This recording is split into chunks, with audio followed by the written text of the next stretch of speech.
मुख्यमंत्र्यांकडून अपेक्षा करण्यात आता काही अर्थ नाही असं अंजली दमानी यांनी.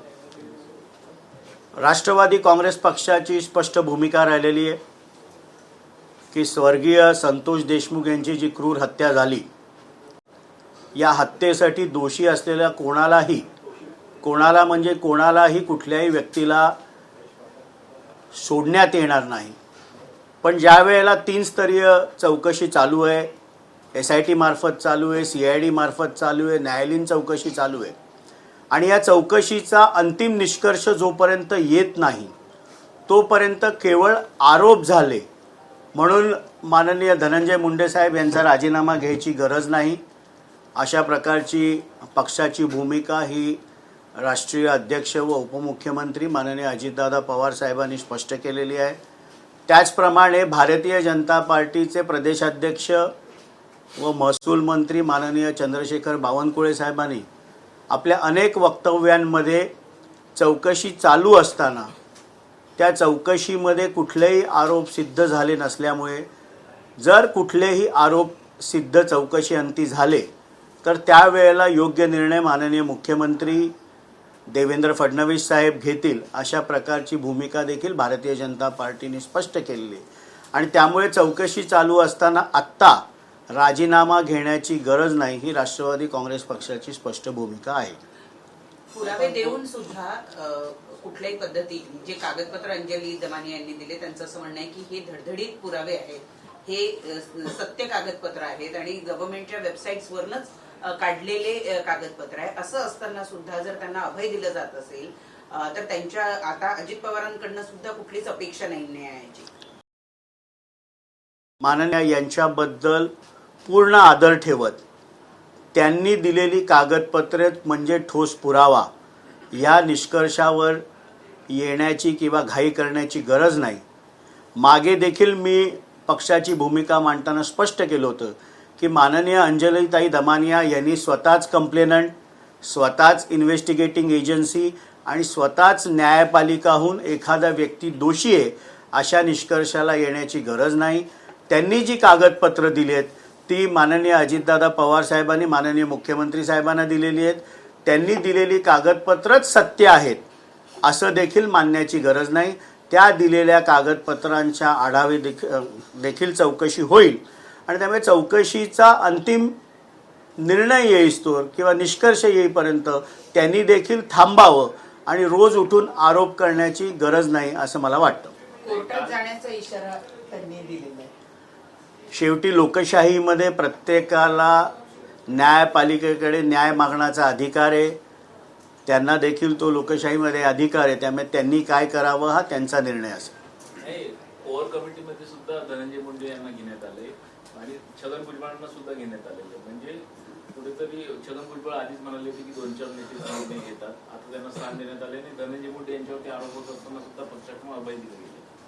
काल राष्ट्रवादी काँग्रेस पक्षाची एक महत्त्वपूर्ण बैठक झाली आणि 7 जणांची कोर कमिटी येणाऱ्या पक्षाच्या बांधणी निमित्ताने, पक्षाच्या असलेल्या धोरणाबाबत, भविष्यामध्ये पक्षाने कुठले कार्यक्रम महाराष्ट्रामध्ये राबवले पाहिजेत याबद्दल, संघटनात्मक बाबींबद्दल, त्याचप्रमाणे जनकल्याणाच्या योजना ज्या राबवल्या जातात त्या व्यवस्थित राबवल्या जातात की नाही आणि येणाऱ्या स्थानिक स्वराज्य संस्थांच्या निवडणुका डोळ्यासमोर ठेवून 7 जणांची कोर कमिटीची स्थापना झाली. यामध्ये राष्ट्रीय अध्यक्ष व उपमुख्यमंत्री माननीय अजितदादा पवार साहेब आहेत, राष्ट्रीय कार्याध्यक्ष व खासदार माननीय प्रफुल्ल पटेल साहेब आहेत, प्रांताध्यक्ष खासदार माननीय सुनीलजी तटकरे साहेब आहेत, राष्ट्रवादीचे ज्येष्ठ नेते माननीय छगन भुजबळ साहेब आहेत, ज्येष्ठ नेते माननीय दिलीप वळसे पाटील साहेब आहेत.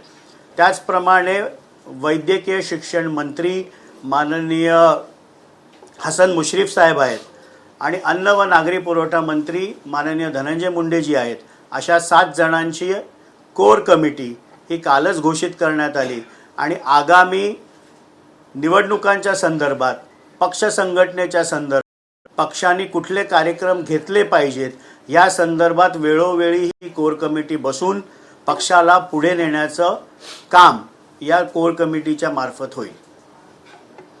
खरं तर अंजली दमानिया यांनी असं देखील आरोप केला आहे की भाजपसोबत आता राष्ट्रवादी काँग्रेस त्याच्यामुळे त्यांच्याकडून आता कोणत्याच कारवाईची अपेक्षा ठेवू शकत नाही, कारण की सगळ्याच यंत्रणा आता त्यांच्या पाठीशी आहेत. माननीय अंजलीताई दमानिया यांनी जे जे आरोप केले होते, ज्या ज्या चौकशींची मागणी केली होती, त्या सर्व चौकशा चालू आहेत. त्यांनी जी जी कागदपत्र माननीय अजितदादा पवार साहेबांना दिली, माननीय मुख्यमंत्री देवेंद्रजी फडणवीस साहेबांना दिली, ही कागदपत्र इन्व्हेस्टिगेटिंग एजन्सीजना पुढे करण्यात आलेली आहेत. त्याबाबतची त्यांना जे ठोस पुरावे वाटतात त्या कागदपत्रांच्या आधारे देखील चौकशी चालू आहे. त्यामुळे त्यांनी ज्या ज्या मागण्या सरकारकडे केल्या त्या सर्व मागण्यांवर चौकशी चालू आहे. आता ह्या पलीकडे जाऊन रोज उठून आरोपच करायचे तर त्याला कोणी आम्ही थांबवू शकत नाही. संतोष देशमुख यांचे जे बंधू आहेत धनंजय देशमुख यांनी काल असं सांगितलेलं आहे की तिथे वाल्मिक कराड यांची बी टीम जी आहे ती अजूनही काम करते. हीच ती बी टीम होती जिने या सगळ्या आरोपींना पळून लावण्यात मदत केलेली होती. ते लपत असताना त्यांना सर्वतोपरी मदत केली होती आणि आता अजूनही त्या बी टीमची दहशत ही आजूबाजूच्या परिसरामध्ये दिसून येते. स्वर्गीय संतोष देशमुख यांच्या कुटुंबाच्या संरक्षणाशी सर्वतोपरी जबाबदारी ही सरकारची आहे. कुठल्याही परिस्थितीमध्ये त्यांचे बंधू असतील धनंजय देशमुख यांना कुठल्याही प्रकारे केसालाही धक्का लागणार नाही, पूर्ण संरक्षण त्यांच्या कुटुंबाला मिळालं पाहिजे, ही सरकारची भूमिका आहे. त्यांना एखाद्या गोष्टीबद्दल आक्षेप असेल तर त्यांनी नक्कीच SIT टीमचे अधिकारी असतील, CID टीमचे अधिकारी असतील यांच्याकडे आक्षेप नोंदवावा. त्याची देखील दखल घेऊन चौकशी करण्याची तयारी सरकारची आहे. कळवा मुंब्राचे आमदार जितेंद्र आव्हाड यांनी खरं तर अजित पवार जे तुमच्या पक्षाचे नेते प्रमुख नेते आहेत त्यांच्यावरती थेट आरोप केला की माझं राजकारण संपवण्याची हौस अजित पवारांना आहे. माननीय अजितदादा पवार साहेब हे महाराष्ट्राचे नेते आहेत आणि केवळ एका विधानसभेचे आमदार म्हणून मर्यादित असलेले जितेंद्र आव्हाड यांना कायम आरोप करण्याची सवय असते. विधानसभेच्या निवडणुकीमध्ये राष्ट्रवादी काँग्रेस पार्टी शरद पवार गटाच्या स्टार प्रचारकाच्या 4थ्या नंबरवर त्यांचं नाव होतं, पण आपला मतदारसंघ सोडून कुठेही जे प्रचाराला जाऊ शकले नाहीत, आपल्या मतदारसंघामध्ये जे अडकून पडले, यांनी महाराष्ट्राच्या नेतृत्वावर चिखलफेक करू नये. राजकारण अजितदादा पवारसाहेब हे महाराष्ट्राचं करतात, केवळ कळवा मुंब्रा विधानसभेसाठी मर्यादित नाही. काल अनेक आरोप ते करत असताना त्यांनी 354चा जो गुन्हा दाखल झाला याबद्दल पण वक्तव्य केलं, पण ते विसरले असतील की त्यावेळेला ज्यावेळेला त्यांनी राजीनामा त्या केसनंतर देण्याचा पवित्रा घेतला होता, 3.5 तास राष्ट्रवादीचे हेच माननीय अजितदादा पवार साहेब त्यांच्या बंगल्यावर बसून होते. तिथे पत्रकार परिषद देखील त्यांनी घेतली. आपल्या सगळ्या मीडियाकडे त्याचं फुटेज असेल आणि मी साक्षीदार आहे की तत्कालीन CP जयजीत सिंग यांना फोन करून माननीय अजितदादा पवार साहेबांनी खडसावलं होतं की कशा प्रकारचा खोटा FIR तुम्ही दाखल करताय किंवा केलाय. मला वाटतं की कधी कधी जितेंद्र आव्हाड यांना शॉर्ट टर्म मेमरी लॉस होतो. मागच्या वर्षभरामध्ये ज्या काही घटना घडल्या त्या सोयीनुसार ते विसरतात आणि त्यामुळे माननीय अजितदादा पवार साहेबांचं नेतृत्व हे महाराष्ट्राचं आहे. एका विधानसभेपुरता मर्यादित असलेल्या जितेंद्र आव्हाडांनी फार त्यांच्यावर बोलणं आता टाळलं पाहिजे. परंतु ते सातत्याने ते आरोप लावतात आहेत की नजीब मुल्ला जे तुमच्या पक्षाचे तिथेचे स्थानिक नेते आहेत त्यांना अजित पवार सातत्याने बळ देतात, त्यांना निधी देण्याचं काम जे आहे ते अजित पवार करतात आहेत आणि असं ही सगळी गोष्ट आहे ती विधानसभेमध्ये येत्या अधिवेशनात मांडणार असं त्यांची रोखठोक भूमिका आहे. वेगळी राजकीय भूमिका घेतल्यानंतर या निवडणुकीमध्ये राष्ट्रवादी काँग्रेस पार्टीचे अधिकृत उमेदवार नजीब मुल्ला हे त्यांच्यासमोर होते आणि कळवा मुंब्रा विधानसभेमध्ये निधी देण्याचं काम तत्कालीन मुख्यमंत्री व आत्ताचे उपमुख्यमंत्री माननीय एकनाथजी शिंदे साहेबांनी देखील केलं.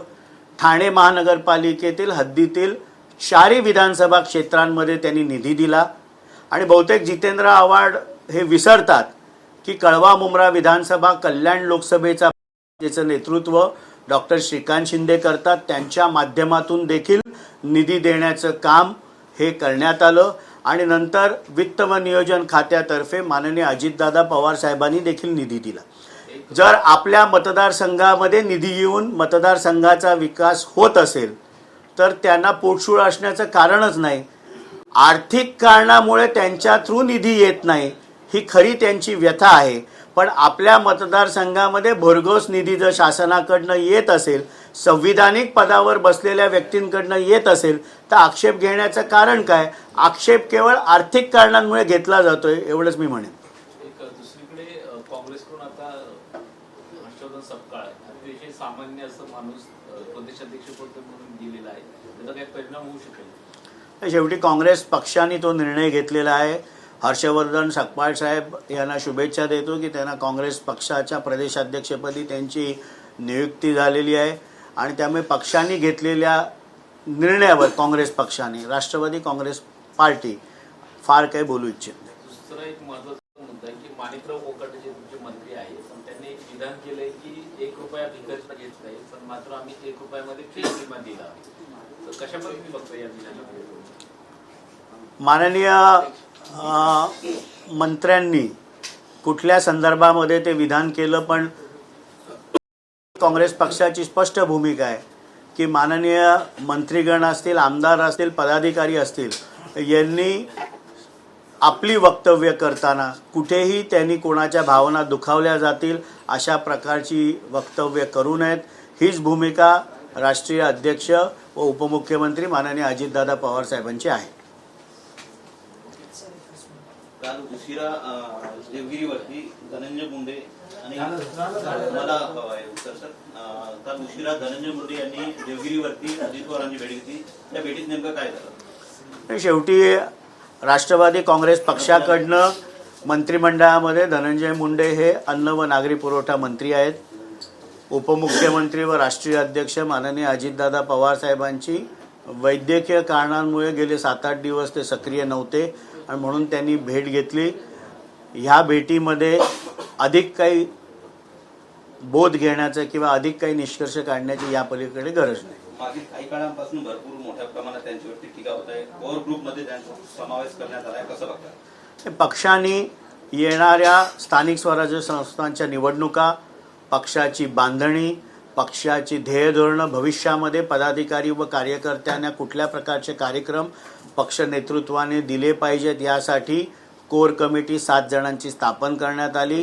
त्यामध्ये राष्ट्रीय अध्यक्ष व उपमुख्यमंत्री माननीय अजितदादा पवार साहेब, त्याचप्रमाणे कार्याध्यक्ष व खासदार माननीय प्रफुल्ल पटेल साहेब, प्रदेशाध्यक्ष खासदार सुनील तटकरे साहेब, राष्ट्रवादीचे ज्येष्ठ नेते माननीय छगन भुजबळ साहेब, जे माननीय दिलीप वळसे पाटील साहेब, वैद्यकीय शिक्षण मंत्री माननीय हसन मुश्रीफजी व अन्न व नागरी पुरवठा मंत्री धनंजय मुंडेजी आहेत. आणि त्यामुळे 7 जणांची ही कमिटी भविष्यामध्ये राष्ट्रवादी काँग्रेस पार्टी अधिक सक्षम पक्ष बांधणीतर्फे करून महाराष्ट्रामध्ये पक्षाचे पाळ खोलवर जाण्यासाठी ही कोर कमिटी काम करेल. आपण आमदार असूनही आपल्या मतदारसंघामध्ये निधीबद्दल भेदभाव होतोय असा आरोप जितेंद्र आव्हाडांनी केलाय. या आरोपांकडे कसं बघताय? माननीय जितेंद्र आव्हाड यांना शॉर्ट टर्म मेमरी लॉस होतो. त्याचप्रमाणे त्यांनी निधीचा जो मुद्दा उपस्थित केला, कळवा मुंब्र्यामध्ये निधी हा तत्कालीन मुख्यमंत्री व आत्ताचे उपमुख्यमंत्री माननीय एकनाथरावजी शिंदे साहेबांनी देखील दिला होता. ते हे देखील विसरतात की कळवा मुंब्रा हा कल्याण लोकसभेचा भाग येतो, ज्याचं नेतृत्व डॉक्टर श्रीकांत शिंदे करतात. त्यांनी देखील त्यांच्या मार्फत निधी दिला होता आणि राज्याचे त्यावेळेचे उपमुख्यमंत्री वित्त व नियोजन मंत्री यांनी देखील निधी दिला होता.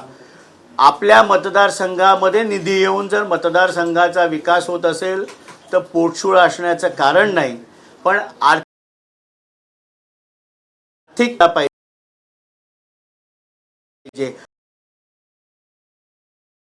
देण्याची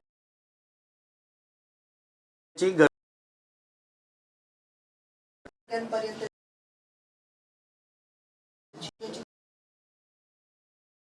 जी आहे ती आधी केलेली जी लोकप्रिय घोषणांमुळे 2 लाख कोटींचं सूट जे सध्या देवीवरती पडलेलं आहे, काय याचे परिणाम होतील आणि जे निर्देशांची जी शक्यता आहे काय नेमकं असेल?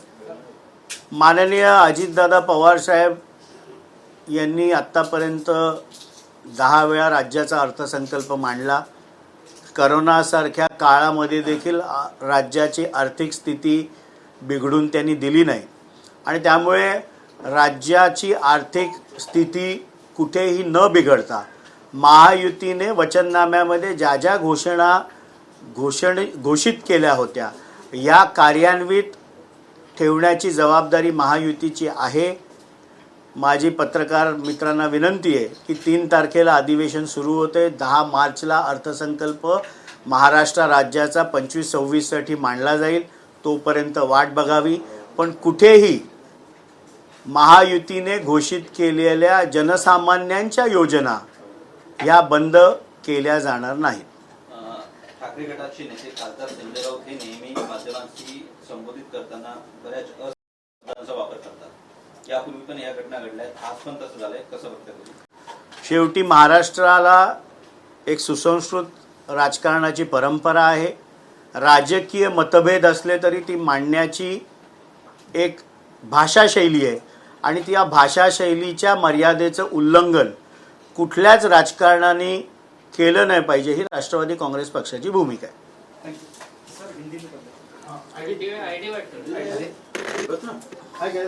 साइड में लेके कर यार, सबका लाइफ में जाता है। हाँ थोड़ा साइड लगे हाँ जी बंद करा ना आपण. सर कितना का शिंदे साहेबांनी पण निधी दिला होता MMRDAच्या माध्यमातून. तुमच्या सरांनी 50 कोटीचा निधी दिला. 50च दिला. त्याच्या आधी 113 कोटी माननीय मुख्यमंत्री साहेबांनी MMRDAच्या मार्फत दिला. मग श्रीकांत शिंदेनी 60 कोटी आणला आणि कल्याण लोकसभेच्या अंडर येतं ना. श्रीकांत शिंदे पण निधी आणूच शकतात ना. माझ्या थ्रू आलं नाही शेवटी आता आमदार आहेत ते बोलू दे ना. मग त्याचं उत्तर दिलं ना मी. पण त्याला प्रचारालाही कोणी बोलवलं नाही. ते मी बोलणार होते.